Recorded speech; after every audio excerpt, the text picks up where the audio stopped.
7 घंटे से पूछताछ चल रही है। मनीष, क्या अपडेट, कब तक चलेगी ये पूछताछ?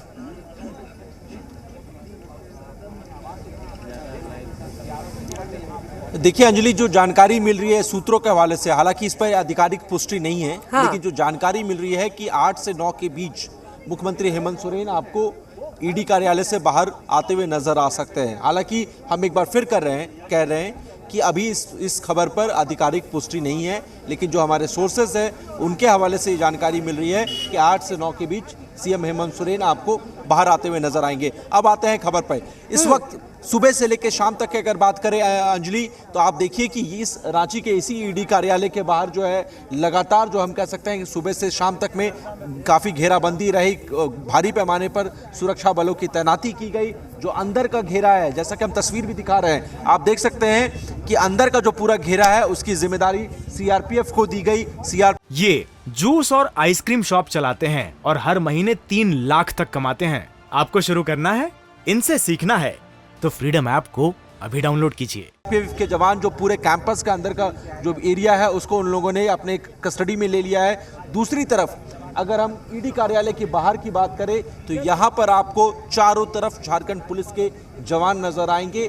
बैरिकेडिंग की गई है अलग अलग लेयर्स में, क्योंकि ये जो सड़क है वो एयरपोर्ट की तरफ जाते हैं। लेकिन इस बीच सुबह से लेकर शाम तक में जो तमाम सियासी हलचल जो हुई है, जो घटनाक्रम घटी है, उसके बारे में भी अपडेट देना बेहद जरूरी है। सबसे पहले आप देखिए कि तकरीबन 11 बजे के करीब हेमंत सोरेन मीडिया के समक्ष आते हैं और एक प्रेस कॉन्फ्रेंस करते हैं, और इस प्रेस कॉन्फ्रेंस में वो सीधा हमला जो वो बीजेपी की ओर करते हैं कि उनकी सरकार को अपदस्थ करने की कोशिश बीजेपी कर रही है और उसमें केंद्रीय एजेंसियों का वो इस्तेमाल कर रहे हैं। ये हेमंत सोरेन का आरोप है। दूसरा आरोप वो सीधे तौर पे राज्यपाल पर लगाते हैं, क्योंकि आप देखिए कि राज्यपाल के पास जो चुनाव आयोग की अनुशंसा है वो पिछले कई महीनों से पेंडिंग पड़ी हुई है। उस पर काफ़ी बयानबाजी भी हुई, राज्यपाल के द्वारा भी कुछ बातें कही गई, और इसी को आधार बना करके हेमंत सोरेन ने आज पहली बार राज्यपाल को सीधे निशाने पर लिया और उन्होंने कहा कि जो राज्यपाल की कार्यप्रणाली है उसको देखकर लगता नहीं है कि राज्यपाल महामहिम जो है वो निष्पक्ष है। तीसरी जो बड़ी बात वो है कि जो तमाम मीडिया रिपोर्ट्स आ रहे थे, जो अवैध खनन मामले में जो ईडी के सूत्रों से जो जानकारियां मिल रही थी इस पूरे मामले में, जिसमें इस बात की जानकारी सामने आ रही थी कि तकरीबन 1000 करोड़ का स्कैम हुआ है।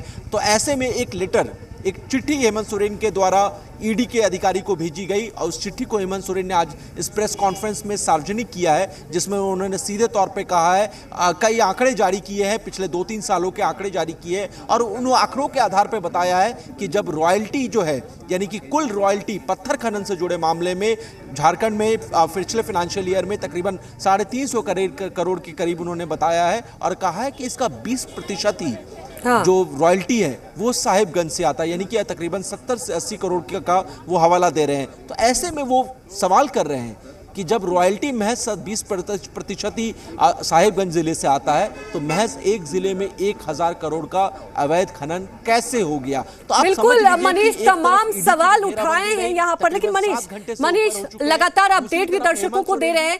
मनीष, एक बड़ी बात कि मुख्यमंत्री आवास पर मंत्री और विधायक जुटने लगे, क्या मायने समझे इसको? क्योंकि अभी हम बता भी रहे, जैसा कि अभी देखिए आधिकारिक तौर पर पुष्टि नहीं हुई है, कुछ देर बाद मुख्यमंत्री हेमंत सोरेन निकल सकते हैं, लगातार पूछताछ जारी है। बड़ी बात यह है कि मंत्री और विधायक भी जुटने लगे हैं, क्या समझे इसको?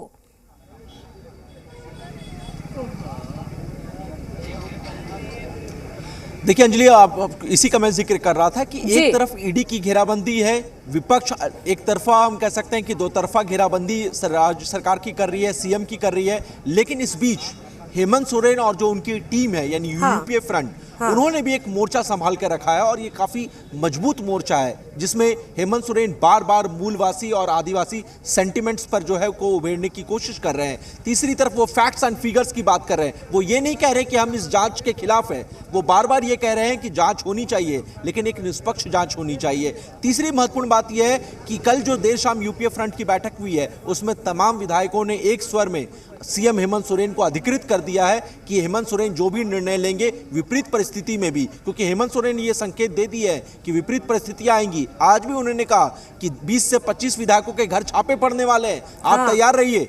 तो ऐसे में आप समझ लीजिए कि उन्होंने संकेत दे दिए हैं कि विपरीत परिस्थितियां होंगी, कठोर निर्णय लेने पड़ेंगे और यूपीए फ्रंट के तमाम विधायकों ने उन्हें अधिकृत कर दिया है कि आप जो भी निर्णय लेंगे हम आपके साथ खड़े हैं। और आज वो तस्वीर देखने को मिली, कैश कांड में पकड़े गए 3 कांग्रेस के विधायक आज सुबह प्रेस कॉन्फ्रेंस से पहले हेमंत सोरेन से मिलते हैं, मुलाकात के बाद मीडिया में बयान देते हैं।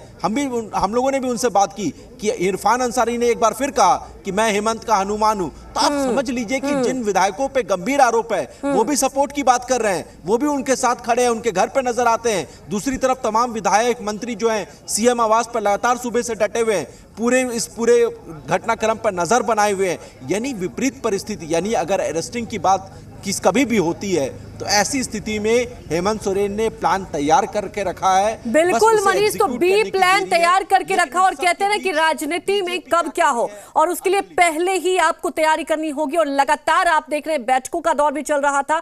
सबसे बड़ी बात यह है कि पूछताछ अभी भी जारी है। अपडेट लगातार हम दर्शकों को दिखाते रहेंगे, आप लगातार नजर बनाए रखें। ये जूस और आइसक्रीम शॉप चलाते हैं और हर महीने 3 लाख तक कमाते हैं। आपको शुरू करना है, इनसे सीखना है तो फ्रीडम ऐप को अभी डाउनलोड कीजिए।